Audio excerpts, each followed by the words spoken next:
Hello ladies and gentlemen, and welcome to Running in Japan. I'm your host Mark Antimate, and welcome to beautiful Marunouchi, Tokyo, Japan, where I'm getting ready to give you guys my review over the ASICS Magic Speed 5.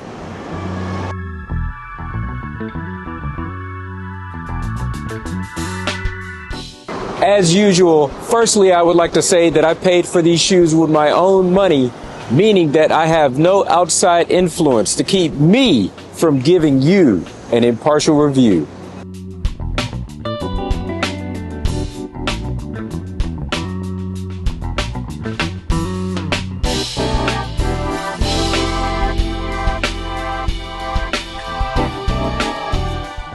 My review over these shoes, just to start things off, it's cold as f out here, and the way that the material is made inside the front, I don't think these things are gonna fare up well inside of these winter and these cold months, so don't expect to use these things during this time of year.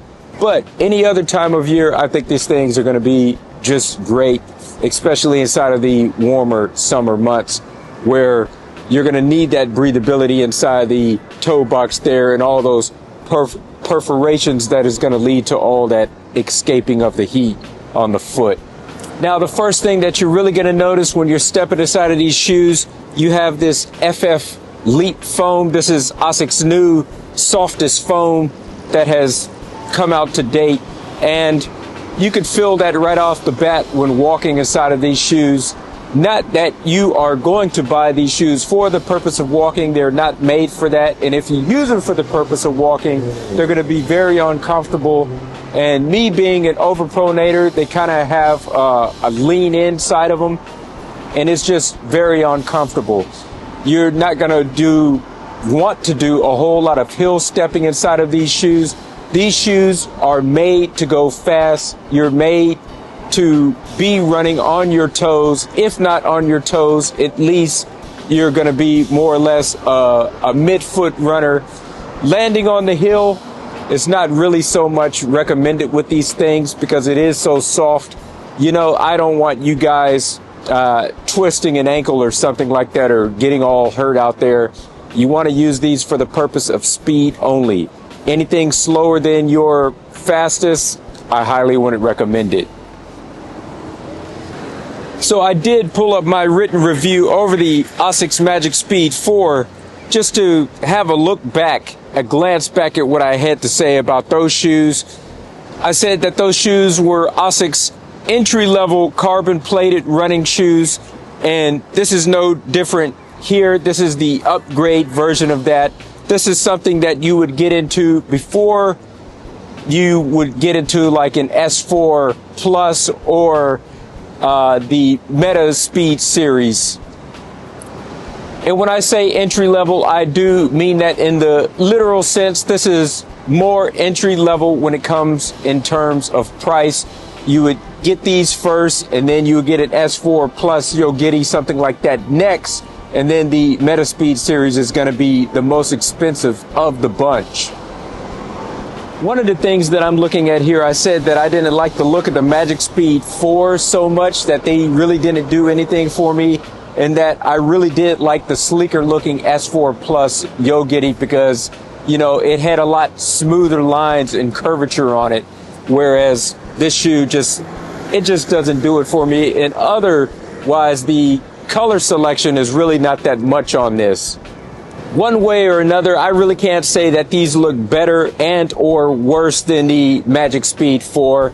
They look a little bit different, not too much of a departure from that, but whether they look better or worse, that's in the eye of the beholder. To me, I can't tell either way, but I'm still not overall satisfied with the look of these shoes. But just because something may be ugly, don't go about judging shoes based on that. You're buying running shoes first and foremost for the functionality and less for the style of them. So it's more function over style on why you should be purchasing these. About the fit and feel and the sizing of these shoes, my foot size is 27.5 centimeters, so I usually always jump up half a size to a 28 for ASICS shoes, and that's my That's my comfortable go-to sizing for a pair of shoes like this, and this is no different. This is quite comfortable. You have a lot of room inside of the toe box there, which is always hit or miss with ASICS shoes on whether they're going to be too narrow or not. But I certainly have a lot more space inside of these than what I normally do. But yeah, it is very cool with all of those perforations inside of there. But yeah, I have the space, and you know, this knit mesh material is very soft and it's very pliable. You know, you can move your toes around inside of here without having to worry about this being too tight or too cramped inside of here. You know, your toes are going to be able to wiggle, and this thing is going to be movable. As an overpronator and a flat-footed runner, I really can't say that these shoes are made necessarily for me or for us, people like me. But, you know, if you run very consciously with them and you're using them for the purpose of speed, as long as you are staying on your forefoot, you're going to be all right inside of these. Just, you have to make sure that you make a conscious decision to run a little bit more proper than what you usually do, and you always have to be conscious of your form and your speed. That way you do not turn an ankle inside of these.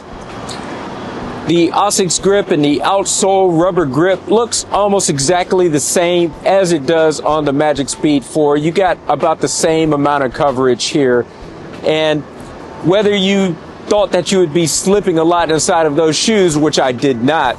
You know, I ran inside of the Magic Speed 4. I tested them out inside the rain, and they were perfectly fine grip-wise for the rain. I don't see these being any different, as they look almost exactly the same. All right, let's go ahead and take these shoes out on their christening, their run around the 5-kilometer perimeter of the Tokyo Imperial Palace. And then we're going to come back from that, and I'm going to let you know my final thoughts on this shoe.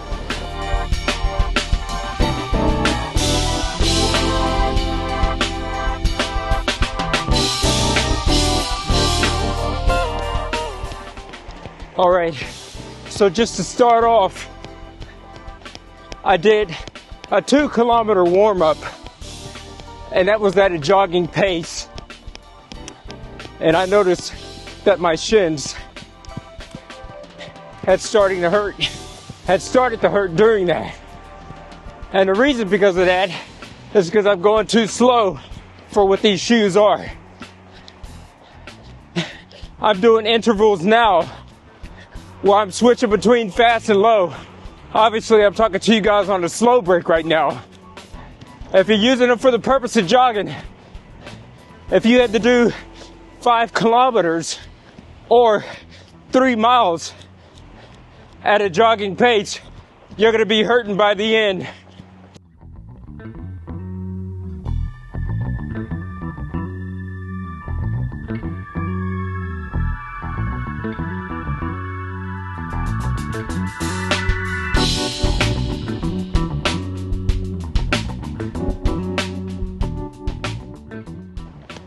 These shoes are made for speed and strides, and certainly a lot less favorable to those people that are doing cadence running. You might be moving your feet fast, but it all depends on if you're landing on your toes. But definitely this is made for people that are doing quick strides.